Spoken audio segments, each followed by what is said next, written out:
on fait un épisode sur la colonisation de l'espace. Baptiste, ce serait quoi tes premières paroles si tu arrivais sur une autre planète?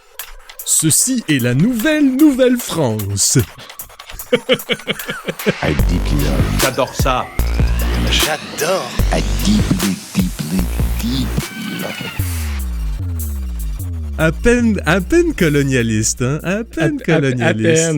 En même temps, c'est la thématique. Bon, regarde, j'ai roulé au-dessus de 10, j'ai 12, c'est pas si mal. J'ai 3. Oh! Hey, Break the spell. Break the spell. Exactement. Bienvenue, tout le monde. Bienvenue à bord de J'adore ça. Ça fait longtemps que je t'ai pas entendu dire le mot bienvenue. C'est magique. Bienvenue à bord de J'adore ça, tout le monde. J'anime l'épisode.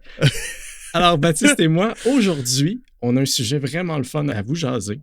Ouais. C'est le prochain grand défi de l'humanité, coloniser d'autres planètes. Oh, bon, on a d'autres défis entre-temps. On s'entend. Oh, oui, mais quand même, ça va être vraiment ça va être malade. Épisode. Ouais. Je commencerai par la Lune. OK, je sais que c'est pas une planète, la Lune. Non, mais c'est pas grave. Non, mais colonisation d'une autre... ouais, on a dit planète, mais c'est correct. On tolère les satellites, là. Exact. J'ai envie de parler de la Lune, mais juste avant, on va établir les 3 phases de colonisation. Là, tu connais en tant que Français. Mais pour nos auditeurs. C'est parfait. J'ai très La première phase, vas-y. On se pointe, on regarde ce qu'il y a, on plante un drapeau et on repart. OK? Ça, genre quartier. Hein? Mais ça, on l'a déjà fait. Là, sur la Lune, justement, les Américains. Sur la Lune, c'est fait, exactement. Ouais, donc, on serait rendu à la phase 2. Okay? La phase 2, on installe un petit campement, puis on essaie de survivre, puis de rester là. OK. Ouais. Puis ça se peut que ça fonctionne pas. Ça se peut que ça fonctionne pas. Ça se peut qu'on fasse comme faut pas la peine. D'ailleurs, si on peut faire un petit parallèle si tôt dans l'épisode, il me semble que les premiers colons arrivés au Québec, ça a pas très bien fonctionné. Ben, je pense qu'ils ont fait ils sont arrivés en été. Ils ont séparé leur maison, ils ont pris tout l'espace qu'ils pouvaient. En tout cas, c'est une légende que j'ai entendue. Puis après ça, rendu à l'hiver, ils se sont rendus compte qu'ils auraient peut-être mieux d'être collés. Oui, exactement. Fait que, voilà. Donc ça, c'est l'étape 2. Oui, la troisième étape, c'est on est installé, puis on accueille des immigrants de l'espace, et on est autosuffisant, et on exporte des ressources. Tout à fait. Donc, comment on fait ça sur la Lune? OK, donc on est rendu à la phase 2. On peut se poser la question, où est-ce qu'on s'installe? Je te dirais que l'endroit de prédilection, apparemment, ce serait le pôle Sud. Il y a potentiellement plus d'eau sous forme de glace. Ah, intéressant ça.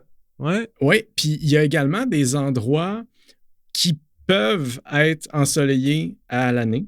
Puis il y a des endroits qui peuvent être à l'ombre à l'année, là-bas. Irais-tu dans ce qu'on appelle la Twilight Zone? C'est la zone où il fait froid et où il fait noir tout le temps? Non, la Twilight Zone, c'est la pénombre entre les deux. Pour jamais être constamment au soleil puis jamais être constamment à l'ombre?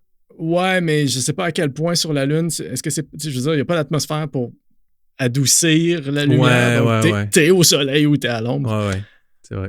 L'avantage d'être au soleil, par contre, c'est que tu peux avoir des panneaux solaires. Ouais. Tu sais, l'énergie solaire, c'est possible, mais seulement si on s'installe à un certain endroit sur les pôles. Il y a un endroit qui s'appelle la montagne de Malapert pour ça. Puis donc, tu peux mettre des panneaux solaires là, puis ils peuvent être constamment au soleil. Puis il y a aussi le cratère de Malapert qui, lui, est constamment à l'ombre. Donc, tu peux faire des trucs intéressants et des recherches intéressantes. Très cool. Puis là, tu sais, on peut peut-être juste le mentionner, ça va paraître évident dit de même, mais je pense que ça va être utile pour peut-être des futures planètes. Le fait qu'il n'y ait pas d'atmosphère, ça veut dire qu'il faut constamment être soit dans un suit pressurisé ou dans une installation pressurisée. T'as comme pas le choix d'avoir, puis de la protection évidemment face à les vents solaires, les particules, les rayonnements, tout ce que tu veux. Là. Ouais. Oui. Bref, je veux juste dire ça. Je sais que ça peut paraître évident, mais ça peut être utile d'avoir une petite atmosphère des fois plus... Les vents solaires, c'est plus néfaste que ça peut paraître. Ouais. On est chanceux d'avoir un champ magnétique puis une atmosphère sur Terre. Et donc, après ça, on pourrait prendre la glace lunaire, l'utiliser pour faire de l'eau à boire, pour faire pousser des plantes, puis aussi la séparer en hydrogène et en oxygène pour faire du carburant pour les fusées. Oui. Puis donc, ça pourrait être un genre de port d'attache de la Terre pour pouvoir partir, revenir plus facilement. Puis, je tiens à dire, on a déjà parlé d'ascenseur de l'espace. En faire un sur la Lune, ce serait pas mal plus facile. Ben oui, c'est sûr. Tu te bats beaucoup moins contre la gravité. Yep. On pourrait peut-être faire un ascenseur entre la Lune et la Terre. C'est loin. Je sais pas à quel point. Je pense que t'es déjà dit que c'était loin. Je sais pas où jusqu'à Mars. Oui, c'est un tramway, quelque chose. Si facile. Easy. Ah, c'est bon, ça. Hey, j'aime ça. Peut-être que je l'ai déjà su, mais je me rappelais plus qu'il y avait aussi de l'eau sous forme de glace sur la Lune. Oui. Ouais. Je me rappelais plus de ce détail-là, mais c'est quand même un détail très important, la présence d'eau, évidemment. Oui, exactement. Mais c'est genre l'un des trucs que, tu sais, parce qu'à chaque fois que tu te poses la question de la colonisation, c'est comme, est-ce qu'on va être capable d'être autosuffisant? Fait que, est-ce qu'on va être capable de mettre en place des genres de serres hydroponiques? Puis est-ce qu'on va être capable d'utiliser l'eau pour être capable d'alimenter ces serres-là? Puis, tu sais, c'est toujours, la première question, c'est genre, l'agriculture. On va-tu être capable de faire de l'agriculture sur place? Ben, tu sais, il fait soif, maintenant. Ouais, c'est ça. J'ai faim. J'ai faim. Allô? Ah ben, dis donc, j'ai une petite fringale. Tu sais, c'est... Donc, Mars, Baptiste? Ouais, parlons de Mars. Ben, premièrement, avec les moyens actuels qu'on a entre les mains, ça prendrait 7 à 8 mois s'y rendre. Facile. Oh, ouais. Ce que j'ai découvert aussi, c'est que si tu fais ce voyage-là, je sais plus si c'est juste l'aller ou l'aller et le retour, mais l'enjeu que tu vis, c'est que tu es justement exposé à tellement de rayonnement que je pense que tu t'es rendu à... t'es exposé à 2/3 du rayonnement total de toute ta vie. Tu devrais pas... Tu sais, fait que t'as 2/3 de rayonnement, puis après ça, le reste de ta vie, le dernier tiers, faut pas que tu le dépasses, sinon c'est genre probablement cancer ou je ne sais trop quoi, là, mais bref. Fait que c'est très forte exposition à tous les vents solaires, les rayonnements, etc., qui sont envoyés par notre cher soleil. Je me suis juste écrit en gros, parce que c'est toujours un peu la vision qu'on a de Mars quand on en parle, c'est vivre dans des dômes.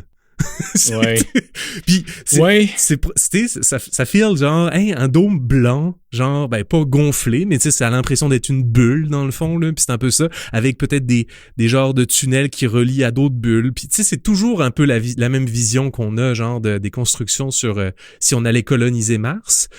Là, je me suis dit, ben, j'ai pas poussé l'exercice de réflexion plus loin que ça, mais je me suis questionné, est-ce que c'est vraiment la meilleure forme, les dômes? Est-ce que c'est comme... Moi, je pense que non. C'est ça, Moi, je me questionne. Que non. Je le sais pas. Écoute, j'ai dans mes notes, je trouve ça plus intéressant que faire des dômes, terraformer une planète. Oui, ben oui, c'est sûr. Juste théoriquement, j'aimerais mieux terraformer Mars. Puis explique le terme terraformer, Étienne, pour celles et ceux qui ne seraient pas sûrs de ce que ça veut dire terraformer. Il y a terra qui veut dire voiture, puis il y a formé qui veut dire Baptiste. OK? Puis quand on prend ces lettres-là et on les mélange ensemble... Bonjour, je conduis une voiture! Ça veut dire... Non, pour vrai, terraformer... En gros, on transforme la planète pour qu'elle ressemble le plus possible à la Terre. Tout à fait. C'est donc, ça. On lui crée un champ magnétique, peut-être, si on est capable, ou du moins à petite échelle. Mais moi, j'ai un plan complet. Vas-y, raconte. J'ai un plan complet. Raconte. Okay? D'abord, déjà, par rapport à Mars, un des avantages vis-à-vis la Terre, c'est qu'un jour sur Mars, c'est quasiment 24 heures, 40 minutes. Oui. Ouais. Ça, j'avais noté ça aussi. Donc, ça, c'est vraiment cool. Et l'inclinaison est presque pareille. Exactement, l'inclinaison est presque pareille. Donc, on peut avoir des saisons, puis ça aide beaucoup pour la survie sur Mars. Bon. T'avais-tu une note sur la superficie? Non, j'ai pas de note sur la superficie. La superficie totale de Mars est équivalente à la superficie émergée de la Terre. Ah! Ouais. OK. Mais si tu veux la terraformer, par contre, ça te prend des océans.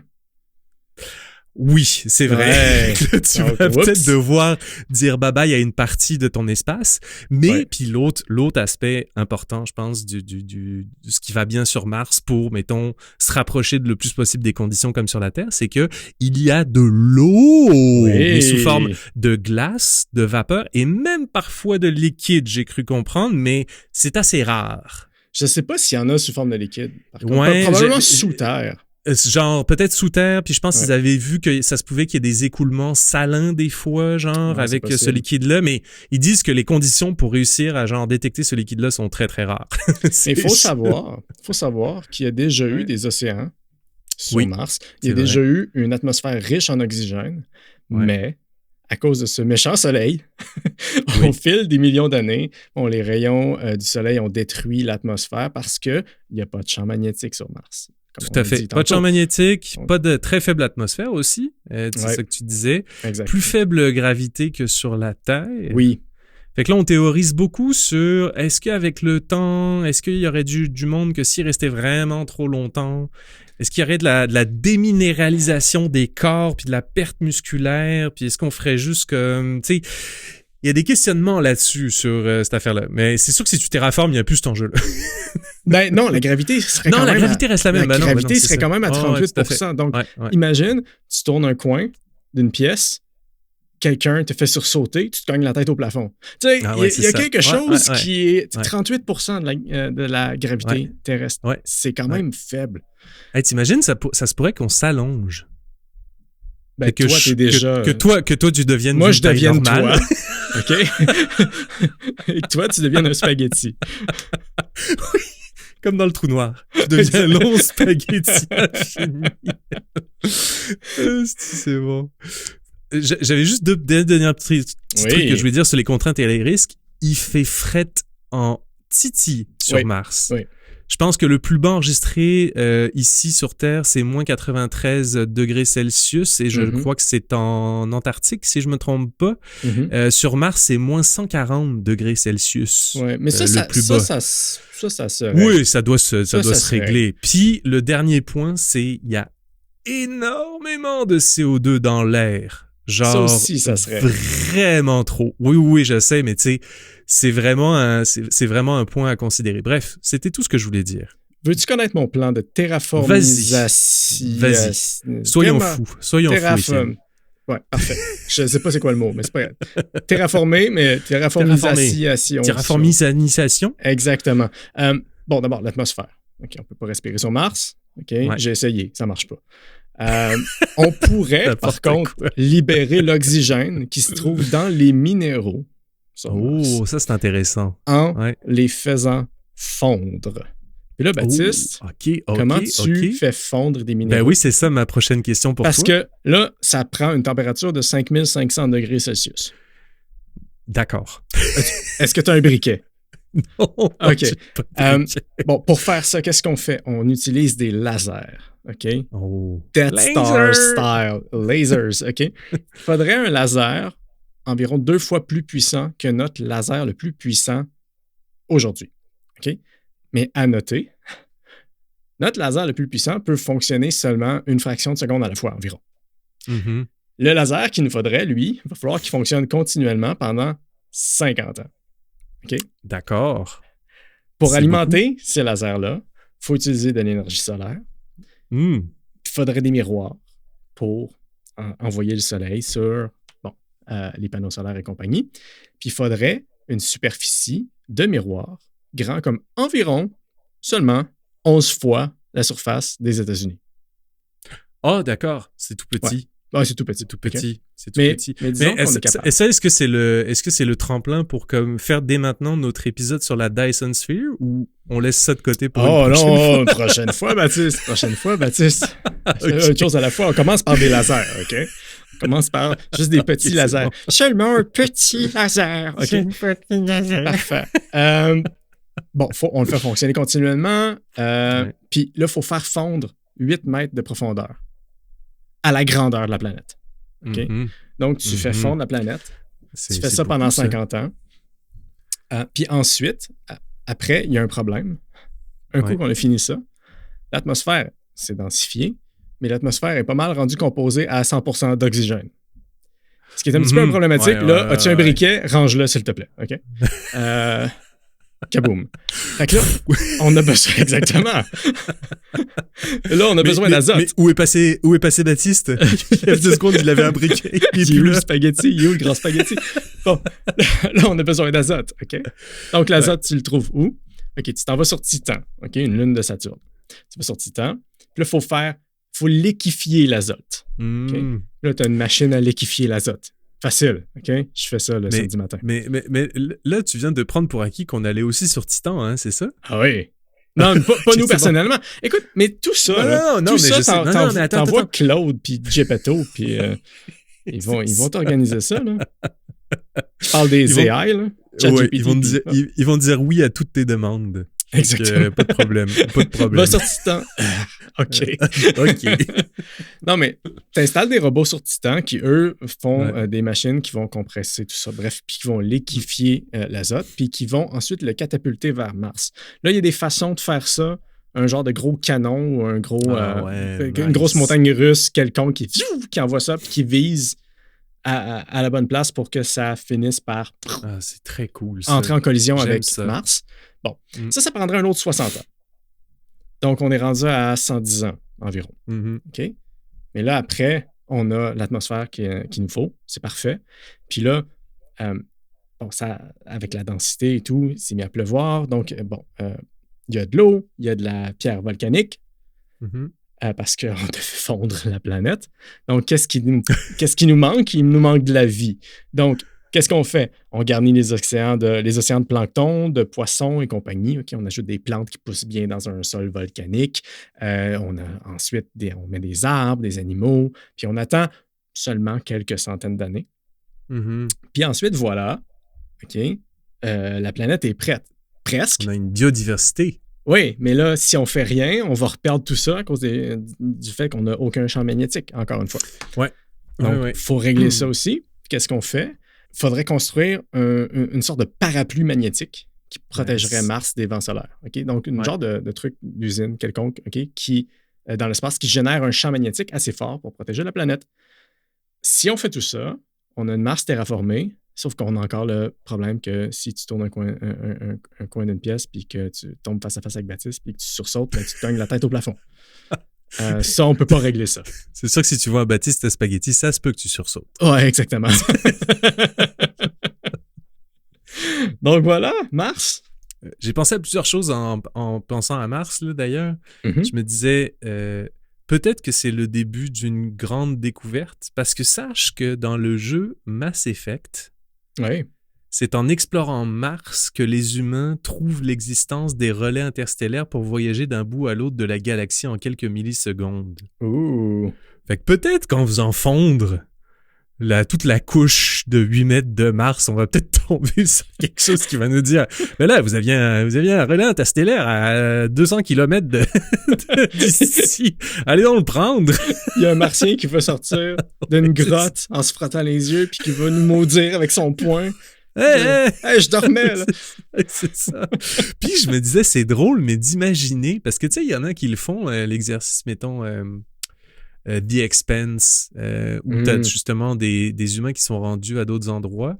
Mais forcément, avec le temps, si mettons, la colonie sur Mars, elle fonctionne, puis que les gens, ils grandissent tranquillement, ils font de plus en plus ils prennent de plus en plus d'espace, puis ils fondent des familles, puis etc. Ouais.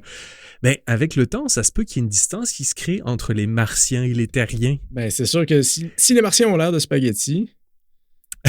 Puis en plus, que j'entende des Terriens dire « Hey, c'est nos taxes qui payent pour eux autres! »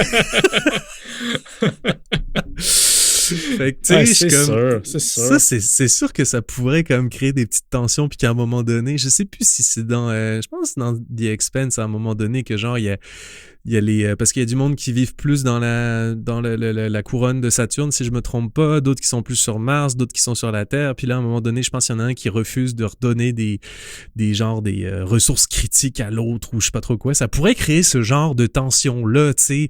Genre, je sais pas si Mars est comme, hey, on manque d'eau, on en aurait besoin de la Terre, qui est une ressource incroyable d'eau, puis que la Terre décide de bloquer ça en étant, non, on n'est pas d'accord! Non, mais dans ce cas-là, je veux dire, il n'y a plus de Martiens, là. C'est fini. Puis c'est ça le problème avec... tant que tu n'es pas à la phase 3 de la colonisation, c'est ça. Tu peux tellement disparaître en un claquement de doigts. Solide. Puis, tu sais, 8 mois, c'est comme on vous envoie de l'eau en espérant que vous n'ayez pas trop soif. Vous avez combien de stocks d'eau? 10 jours. OK, il faut tenir 8 mois. Puis là, la fusée part. Puis là, le conducteur de la fusée se rend compte « Ah, j'ai oublié ma cargaison! » Puis il revire de bord, mi-chemin. J'aime ça qu'on ait des petits personnages qui apparaissent au fil de nos histoires. Donc là, Étienne, je vais te proposer quelque chose. Let's go. Je te proposerai de parler de ta dernière planète. Okay. Parce qu'après les 2 planètes dont je voulais parler, non seulement j'y suis y allé plus en mode, comment je dirais, phase 1 de exploration/colonisation, fait que j'ai poussé l'exercice peut-être un peu moins loin, mais j'ai le goût d'en parler un peu en même temps de ces 2 planètes-là. Fait que je te laisserai prendre le lead pour la troisième planète. Est-ce que tes autres choix sont dans le système solaire ou pas? Non. Bon, regarde, on va y aller par la distance, OK? C'est ça. De mon côté, je veux te parler de Vénus. Vénus, okay? Là, je sais évidemment, très Vénus. Bien, évidemment. Je sais très bien que le monde qui nous écoute, ça se peut qu'il fasse comme « Mais t'es malade, Étienne. » Sur Vénus, comme il fait 462 degrés Celsius.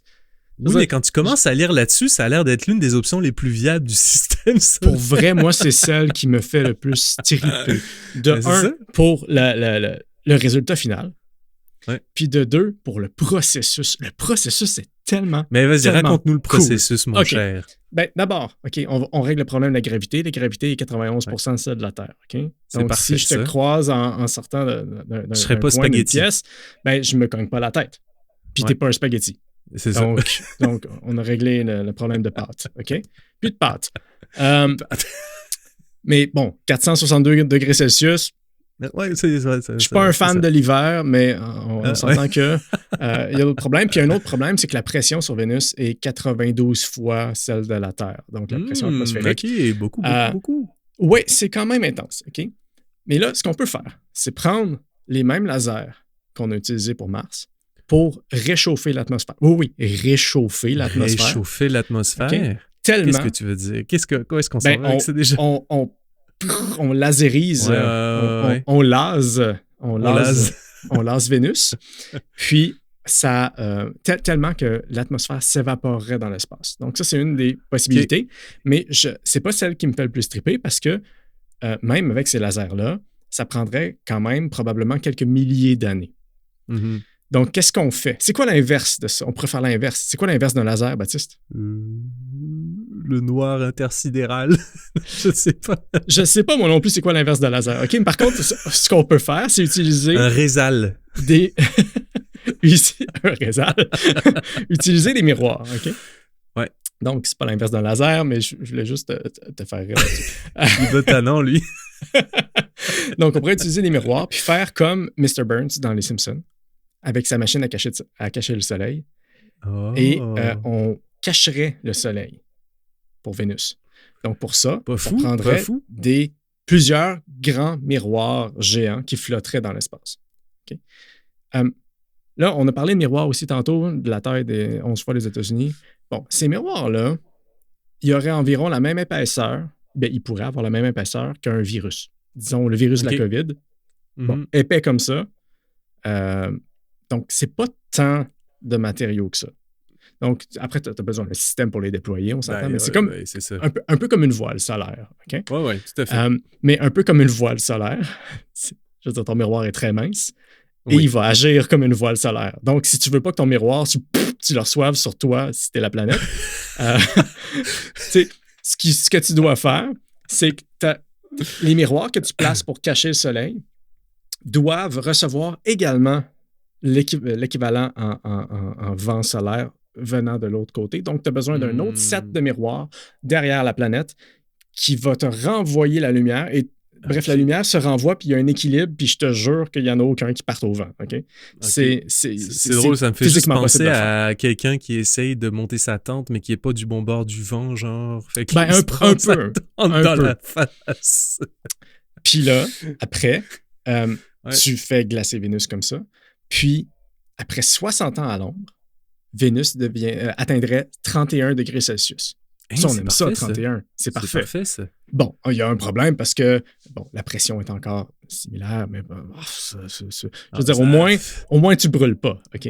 Mais le problème numéro 1 est réglé. OK? Ouais. Mais le CO2, à 31 degrés Celsius, il commencerait alors à condenser et à tomber sous forme de pluie. Puis là, grâce à ça, la pression commence à descendre. Donc, il pleut du CO2. OK? C'est quand même intense. Puis là, après 120 années de pluie de CO2, la pression tombe à seulement 7 fois celle de la Terre. Okay? Par contre, la température continue à tomber elle aussi, puis est rendue à moins 60 degrés. Ah, donc un nouveau problème. Mais c'est pas grave, OK? Ouais. 20 ans après ça, tu as du CO2 liquide, tu as des océans de CO2, puis ça continue à se refroidir, puis là, ça gèle. Donc, tes océans glacent. Puis là, tu as de la glace de CO2, puis la pression est tombée à 3 fois celle de la Terre. Puis là, c'est le moment de se débarrasser de la glace de CO2. Parce que si là, il fait froid, donc tu fais comme, cool, problème réglé, tu réchauffes la planète, le CO2, il repart dans l'air, puis tu as encore le même problème, donc tu dois te débarrasser du CO2. Donc là, est-ce que tu le catapultes dans l'espace comme ce que tu faisais avec Titan? Oui, mais tu fais encore mieux. Tu te catapultes en orbite et tu te crées une lune de CO2. Oh, ben voyons donc. Oui. C'est pas malade. Oui, exact. OK. Tu sais, quand je disais que c'est complètement débile, c'est cool. Tu te crées une lune de CO2. Après, il faut de l'eau. OK? Oui. Ça, donc, c'est évident. Parce que là, on n'en a pas, parce qu'on l'a dit tantôt, à un moment donné, t'as soif. Donc, de l'eau, il y en a où? Il y en a sur Europe. Pas le continent, la lune de Jupiter. La lune de Jupiter. Il y en a aussi en Europe, mais essayons de ne pas faire ça. Okay? Sur Europe, il y a environ 2 fois plus d'eau que sur Terre, sous forme de glace, entre autres. Ah ouais, ça, c'est quand même une belle ressource. Donc, ce qu'on peut faire, c'est vrai. C'est faire le même principe qu'avec tantôt Titan. Donc, on va sur Europe, on prend de la glace, on la catapulte, puis on l'envoie sur Vénus. Après ça, on est rendu avec une planète qui a le bon niveau de pression, qui a de l'eau et qui a juste la bonne quantité de CO2 pour... rendu là, on gère notre niveau de CO2 pour pouvoir avoir la bonne température et compagnie. Bon. Il y a un autre problème qu'il faut régler. Un jour sur Vénus, c'est environ 116 jours sur Terre. Oh là là! Donc, même si ta température moyenne est la bonne, ben, tu as 116 jours en fait, tu as la moitié de 116 jours d'ensoleillement. 57 jours. OK. D'ensoleillement. 58 jours d'ensoleillement. Suivi de 58 jours de nuit. Donc, il fait trop chaud d'un côté, il fait trop froid de l'autre, ça ne fonctionne pas. Ouais. Donc, ça nous prend encore un autre ensemble de miroirs pour décider où est-ce qu'on illumine la planète, puis lui donner des fausses journées de 24 heures. Ah, c'est drôle. Donc, ça. on garde les miroirs qui cachent le soleil et on invente notre propre mini-soleil qui, lui, tourne autour de la planète et fait 24 heures fait des journées de 24 heures. C'est fou, hein? Et là, un autre problème, c'est qu'on n'a toujours pas d'oxygène. Fait que là, je suis sûr que ta solution, c'est un autre miroir. Non! Ce serait cool, un miroir à oxygène. Mais ce qu'on peut faire ensuite, c'est fertiliser les océans, pour la vie, puis comme sur Mars un peu, puis là, ça va générer de l'oxygène. On s'entend que là, ça va prendre du temps. Énormément de temps. Ouais. Puis, mais en attendant, là, on parle de quelques milliers d'années avant d'avoir un niveau d'oxygène respirable. Mais en attendant, on peut quand même s'installer, puis faire avec des dômes ou des peu importe quoi, puis d'avoir de l'oxygène condensé, puis à des endroits stratégiques. Puis si tu veux sortir dehors, tu peux, tant que tu as ton petit masque à oxygène, comme tu peux faire de la plongée sous-marine. Ben oui. Mais tu peux t'installer tout de suite. Puis tu peux même, probablement que rendu là, on va peut-être avoir des façons encore plus efficaces de produire de l'oxygène à partir d'absolument, pas de rien, on s'entend, là. Ça se peut pas. Mais on va faire la magie, tu sais. Puis, mais je trouve que c'est très nice. C'est le truc le plus fun en termes de terraformisation. Puis ça règle le problème qui n'est pas réglable de Mars, c'est-à-dire la gravité. Ouais. C'est peut-être un petit peu plus compliqué, mais moi, j'aimerais mieux aller vivre sur Vénus un coup terminé qu'aller sur Mars puis cogner la tête puis d'avoir l'air d'un spaghetti. Étienne aime les miroirs. Les solutions à base de miroirs, là, ça fait toute la différence pour Étienne. C'est quoi ta passion, Étienne? Ah, écoute, le cinéma, les jeux vidéo, les miroirs. Là. Ah, mais c'est drôle. On dirait que j'imaginais à un moment donné, tu parlais de Titan qui envoie de l'eau, puis l'autre qui catapulte du CO2, puis on dirait, j'imagine du monde faire une bataille de blocs de glace. Mais le pire, c'est que le CO2, tu sais, on peut comme prendre celui de Vénus puis l'envoyer sur Mars. Tu sais, après, tu peux faire les deux en même temps. Là. C'est vrai, ça. Ouais, donc, en tout cas, il y a plein de l'autre truc que moi, je trouve capoté, c'est que c'est sûr qu'on aurait beau prendre des espèces de chez nous puis les envoyer là-bas, l'évolution se ferait de façon complètement différente dans ces environnements-là. C'est sûr et certain. Même si on réussissait à se rapprocher des mêmes conditions que sur Terre, là, clairement, en termes d'évolution, je pense qu'on irait vers des faunes qui seraient probablement très différentes, mettons, de ce qu'on a sur Terre. Essaye de convaincre quiconque. Ah là, ça prend des moustiques sur la nouvelle planète. Il n'y a personne qui va dire oui. Personne. Les biologistes vont faire comme non, c'est nécessaire. Tout le monde va faire non, mais je reste ici. Non, mais on va mourir si on n'y va pas. Non, je reste ici. Non. Pas de moustiques. Et les moustiques, non, je vais pas. Non. Je reste ici. En bon québécois, je bouge pas de site. Ah, c'est bon. Mais peut-être que les moustiques là-bas, ils piquent juste d'autres moustiques. Fait que ça serait correct. Hey, on pourrait faire le petit segment de nos chers astronautes. Oui. Tant qu'à être entre deux planètes. Je vais y aller, j'ai tout ça devant moi. On a demandé aux astronautes qu'est-ce que ça prendrait pour qu'ils aillent coloniser une autre planète, puis qu'ils aillent vivre sur une autre planète, puis est-ce que ça les intéresserait? Powerhead nous dit, perso, il faudrait que je n'aie pas le choix de quitter. Exemple, la Terre est rendue trop inhospitalière à la Interstellar. Et la seule chose à faire, on avait besoin d'une mention de Christopher Nolan, pas le choix. Et la seule chose à faire est de quitter pour la survie. Il dit, j'ai trop d'attaches ici pour partir ailleurs. Oui, je comprends. On a notre capitaine, Jean-Philippe Matt, qui dit, moi non plus, je partirais pas, sauf peut-être dans un giga cruiser dans l'espace, comme dans Wall-E. En parenthèse, sans les obèses et tout, là. Mais bon, je pense que JP va vouloir faire du sport quand même. Là. Mais JP, ce que ça veut dire, c'est qu'il est prêt à vivre aussi avec une IA qui est à la barre puis qui prend les décisions pour le Giga Cruiser. Peut-être que ça va être nécessaire rendu là. Mais par contre, il ajoute qu'il serait vraiment down pour une série télé sur Mars pour voir une série télé-réalité sur Mars pour voir à quel point c'est un échec lamentable. Ouais, c'est sûr. C'est sûr que ça va chier. Je vois pas comment ça peut être possible de vivre longtemps sur une autre planète. On a besoin de la nôtre autant qu'elle n'a pas besoin de nous. Je trouvais ça très poétique. Ouais, c'est très poétique. Ben oui. Très triste en même temps. Oui. Merci, JP. Potomax qui dit je vais vivre sur Mercure gratis, me sauver de l'hiver, lui aussi. Fait que lui, les températures extrêmes, là, Potomax, il les prend n'importe quand, c'est ça. Exact. Il dirait justement, il y a juste Mars qui a même une chance d'être possible. Puis je vois... C'est pas vrai, il vient de nous prouver l'inverse, Étienne. Oui, exactement. As-tu des miroirs, Potomax? Il dit, je vois vraiment pas de raison d'être un des premiers là-bas et l'argent qu'on me donnerait servirait à rien parce qu'on serait dans une colonie séparée à terraformer Mars. Donc voilà. Toutes des très bons points. Yes. Bon. On sort du système solaire. Alors, maintenant, mon cher Étienne, on va aller plus loin. Ouf. Imagine, on part, toi puis moi, dans notre vaisseau spatial, le Nolan Explorer. C'est pas le USS I Love It? Non, Nolan. OK. Oui, ça pourrait être le USS I Love It. Ah ouais, prenons ça. C'est bon. Direction à peu près le même coin, Alpha Centauri et Proxima Centauri. Ben oui. Fait que Proxima Centauri, notamment, en fait, Proxima Centauri, si je me trompe pas, c'est un système avec une étoile naine rouge. Mm-hmm. Et il y aurait une exoplanète qui s'appelle Proxima Centauri B, qui serait habitable potentiellement. Puis dans Alpha Centauri, qui est juste peut-être 15 années-lumière plus loin que Proxima Centauri, il y a un système à 2 étoiles. Okay. Puis, ils n'ont pas réussi encore à prouver l'existence d'une exoplanète précise, mais les scientifiques ont l'air de s'entendre pour dire qu'il y a 75% de chances qu'il y ait une planète habitable avec des conditions qui s'apparentent beaucoup à celles de la Terre. Avant que tu dises qu'il s'apparente à celle de la Terre, je t'aurais dit, est-ce qu'on peut l'appeler Tatooine? Si elle a 2 soleils. Oui, c'est ça. Ce serait cool, là. Fait que là, c'est ça. Fait que là, j'ai donc, l'idée, c'est, on part en vaisseau, puis là, on n'a pas trop le choix, je te dirais, là, si on se dit que c'est à peu près c'est un peu plus que 4 années-lumière, si je me trompe pas.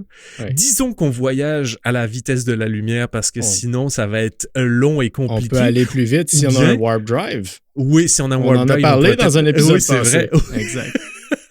Ou bien ça va nous prendre un vaisseau générationnel et ce ne sera plus le Baptiste et le Étienne original, mais leur descendance. Ou leur clone. Ou leur clone. Ou toutes ces réponses. Ouais. Ou bien on pourrait faire comme dans, le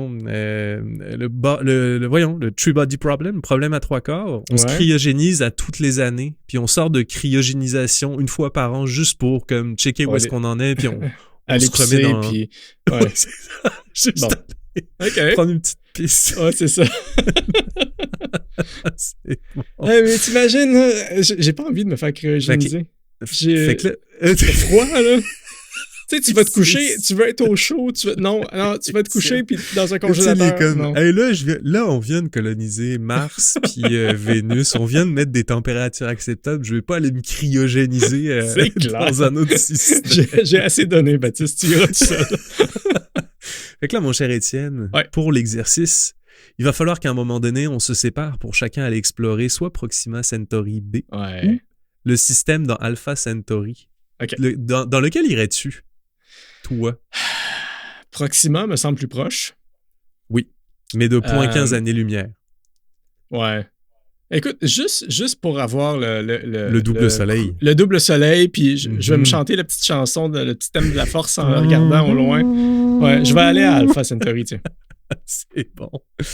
OK. Fait qu'on va commencer par la première. Là, tu gardes le vaisseau principal, puis je prends une petite sonde sur le passage pour comme me faire dropper à Proxima Centauri B. D'accord. J'arrive sur cette exoplanète qui est la plus proche de notre système solaire. Fait comme je disais, un petit peu plus que 4 années-lumière, découverte près d'une étoile naine rouge. La capsule atterrit. Boum, psh, la porte s'ouvre. Puis là, immédiatement, moi, je suis surpris par la très faible luminosité de cette planète-là. Parce que tout est rouge et beaucoup plus sombre que ce qu'on peut voir sur la planète Terre à cause que c'est une étoile naine rouge qui n'émet pas du tout le même type de lumière.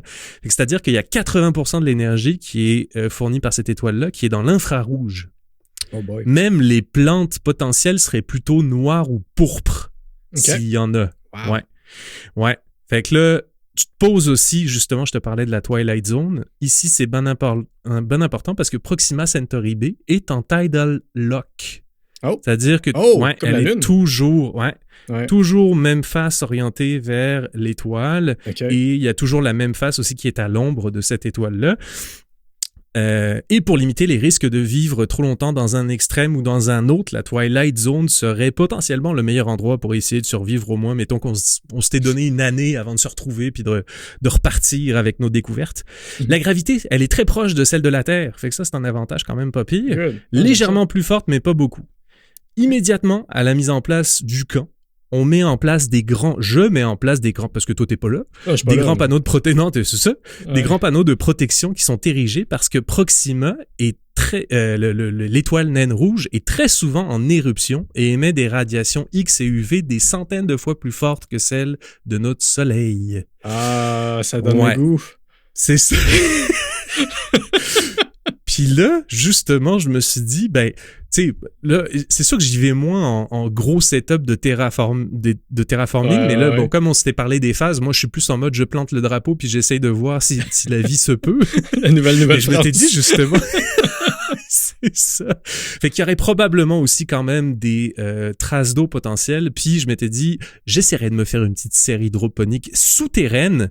Il suggérait justement, tu sais, je faisais un peu de recherche là-dessus, puis il suggérait que si tu vas sur Proxima Centauri B, l'une de tes meilleures chances justement pour te protéger de des affaires, c'est de faire des choses de façon souterraine pour essayer de faire pousser des trucs à l'abri de tous ces vents solaires et ces radiations-là. Wow. Fait que ça serait ma vie pour 1 an sur Proxima Centauri B. D'essayer de survivre. Après tu meurs? Non, après tu reviens me chercher puis on repart. Non, c'est ça la fin de l'histoire. Okay. On se fait juste une petite découverte d'1 an, là, puis on va partager nos découvertes au système solaire après ça. D'accord. Alpha Centauri A et B. Fait que là, Étienne est rendu avec son beau vaisseau spatial. Nice. Le USS I Love It. Donc, comme je disais, potentiel d'exoplanète, 75% de chances qu'il y en ait une, à une distance de 0.15 années-lumière de plus que Proxima Centauri B. Ce sont 2 étoiles orbitant l'une autour de l'autre et qui semblent créer les conditions favorables pour des planètes rocheuses et habitables. Fait que là, j'imagine une planète qui n'a jamais encore été vraiment confirmée par une observation officielle, mais il y a des chances que ça se puisse. La capsule se pose, la porte s'ouvre, et la lumière est familière, mon cher Étienne. Hey, le ciel est même peut-être bleu. comme sur Terre. Cool. Sauf qu'il y a 2 soleils. Star Wars a été tourné près d'Alpha Centauri. C'est parfait. C'est sûr que oui. La gravité est 20% plus forte que sur Terre. Ça se pourrait que tu sentes que ton backpack est un petit peu plus lourd que d'habitude, mettons, quand tu débarques.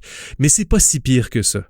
L'air serait respirable, mais étonnamment d'une odeur peut-être différente. Puis là, c'est purement de la prospection parce qu'on peut pas le valider. Mais il y aurait peut-être un air qui serait composé d'un peu plus d'argon et d'un peu moins d'oxygène, quelque chose qui pourrait sentir peut-être un peu métallique quand tu respirerais cet air-là. Puis la vie, si elle existe déjà, serait peut-être très différente de ce qu'on connaît sur la planète Terre. Les animaux puis les plantes serait peut-être complètement asymétrique par rapport à ce qu'on a l'habitude de voir ou avec des vitesses puis des comportements très inhabituels. Tu sais, mettons une plante que on le voit un petit peu avec les tournesols, mais pas en temps réel. Mais imagine une plante qui, elle, déciderait de se tourner puis tu la verrais vraiment se tourner très rapidement, tu sais. Fait que ce genre de détails-là qu'on est comme, ben voyons, c'est quoi ces aliens-là, évidemment, tu sais.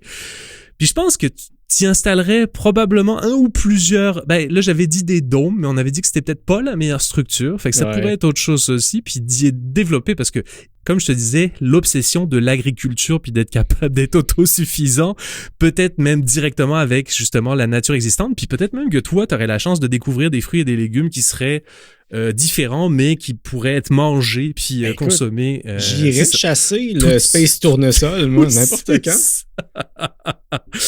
Et 1 an plus tard, tu remontes dans le USS I Love It. Tu repasses me chercher à Proxima Centauri B. On se retrouve, on retourne vers la Terre, on arrive, on trouve la tête de la Statue de la Liberté dans le sable et des singes ont pris le contrôle de la Terre. Oh non, pas encore. Pas encore. C'était ça notre histoire de la découverte de Proxima Centauri B puis d'Alpha Centauri. C'est vraiment, vraiment une cool histoire. Je me suis dit, en fait, au début, j'étais comme, terraformé, etc., ça m'intéresse, mais j'étais comme, me semble ça serait cool de parler de ça ferait quoi d'arriver pour la première fois sur une exoplanète vraiment lointaine. C'est quoi le feeling que t'aurais, tu sais? Fait que là, j'essaie d'y aller avec genre justement, bon bref, la gravité puis ces affaires-là, mais ouais, j'ai trouvé ça cool comme exercice de prospection, c'était intéressant. Ça doit être quand même très difficile de juste le feeling de je débarque sur une planète puis t'imagines? C'est une surprise totale, ce qui se trouve là, puis ça se peut que ce soit très décevant. C'est ça, puis l'un des meilleurs, je trouve, à montrer ce clash potentiel-là, c'est Interstellar, justement. Oui. Quand ils vont tester, justement, la planète, puis là, ils se retrouvent sur la planète avec la vague gigantesque de plusieurs centaines de mètres. Tu sais, c'est ce genre de « Hey, on n'avait pas prévu ça, là. » C'est comme... Ça, je trouverais ça cool, ouais. Tout à fait. Rappelle-moi le nom du réalisateur d'Interstellar, s'il te plaît. Christopher Nolan. Rappelle-moi ton réalisateur préféré, s'il te plaît, Mathieu. Christopher Nolan. Super, merci. Christopher Nolan. Et je suis un humain. Exactement. Ça y est, Robot Baptiste est brisé. Oh, sexy cat. Mission principale terminée. On a colonisé plein de planètes. Mais maintenant, on relaxe dans la zone VIP du Spatioport ou du USS I Love It. I Love It, exactement. Où on va jaser de ce qu'on a découvert, dans le fond, dans le dernier mois. Là, Baptiste, tu m'as vraiment intrigué parce que tu m'as dit que ce coup-là, c'est peut-être pas un sujet duquel on parle d'habitude. On parle souvent de films, de séries télé, de jeux vidéo, de board game. De quoi tu veux nous parler? Dans le fond, il y a 2 semaines, ma sœur m'a écrit. Ma sœur qui habite en France. Puis, fut un temps où mes parents, ma sœur et ma blonde, on se faisait un petit club de lecture à distance. OK. Fait qu'on se choisissait un livre en famille, on le lisait tous à notre rythme, puis à un moment donné, on faisait un appel, puis on se partageait c'était quoi notre feeling sur le livre. Le problème, c'est que on habite à 6000 km les uns des autres, puis là, on n'est pas sur le même fuseau horaire, puis là, des fois, c'est difficile de se synchroniser, puis etc. Fait que ma sœur a dit « Hey, ça me manque ça, mais j'aimerais ça qu'on ait plutôt un outil pour être capable de se partager des différents types de médias. » Puis là, j'ai regardé, il y a l'air d'avoir tel outil, je sais plus, elle avait vu une plateforme, mais ça te permettait juste peut-être de partager soit juste des films ou des affaires de même entre toi, genre, fait que tu te créais un petit groupe, puis là, tu te faisais ça. Sinon, tu pourrais aussi aller sur Discord puis te partager des affaires, mais on dirait que Discord est un peu plus générique, là, tu peux faire comme beaucoup de choses, fait que bref. Là, je me suis dit, hey, j'ai comme le goût d'essayer de vibe coder quelque chose avec Claude Code, puis de le hoster, puis d'appliquer un brand là-dessus, puis bref. Et je me suis lancé là-dedans, j'ai utilisé Claude Code. Okay. Ce qu'il faut savoir, c'est que ça fait très longtemps aussi que j'avais le nom de domaine baptistemorque.com que je n'avais jamais utilisé jusqu'à maintenant. Je faisais juste le payer année après année. Là, je me suis dit, c'est l'occasion parfaite de l'utiliser. Fait que si vous allez sur baptistemorque.com, vous pourrez voir, mais vous n'aurez pas accès parce qu'il y a un petit mot de passe pour accéder à notre club de lecture. Mais tout ça pour dire que j'ai jasé avec Claude Code, puis en l'espace de 2h30, tu l'as vu, c'est vrai, je l'ouvrais. Je le vois juste au visuel, c'est fait avec Claude Code. Ouais, exactement. Mais c'est ça, Claude Code, puis j'ai réussi à faire un système qui est quand même vraiment cool, qui ressemble un petit peu à un forum. Tu sais, tu peux partir tu fais une publication, tu remplis un petit formulaire, sauf que j'ai plugué ça c'est lui qui me l'a recommandé. Tu sais, je lui ai dit, je veux tous ces types d'affaires-là. Il m'a dit, tu pourrais le plugger à The Movie Database, puis à Twitch, puis à... Fait que là, lui, il y a tout un autocomplete qui se fait, peu importe le type d'œuvre que tu tapes, genre, ça se fait vraiment rapidement, ça te met directement le lien pour aller l'écouter au bon endroit ou l'acheter au bon endroit, ou etc. Puis après ça, tu peux te mettre des commentaires, puis tu peux liker, puis tu peux... Bref, fait que c'était un peu ça l'idée de cette affaire-là, puis j'avais comme ma petite fierté de... Hey, je l'ai fait moi-même, puis là, bon, Claude m'a guidé, genre, fait que là... Juste pour vous donner une idée, j'héberge ça sur Vercel, qui est comme assez à la mode ces temps-ci là, pour ce genre de projet-là. Puis j'ai utilisé Claude Design. Okay. C'est pas parfait parce que ça file encore très Claude, mais je lui ai parlé de ma famille puis de ce qui nous unissait. Puis je lui ai dit, hey, fais-moi un petit design système, juste quelque chose qui représente ça, genre quasiment un mini-guide de marque, très léger, tu sais. Puis il m'a sorti de quoi d'assez impressionnant. J'ai dit, OK, donne-moi ça sous forme de quelque chose que je peux puncher à Claude Code pour qu'il puisse comme l'appliquer. Puis je l'ai fait. Fait que 2h30 plus tard, j'avais ce site web-là.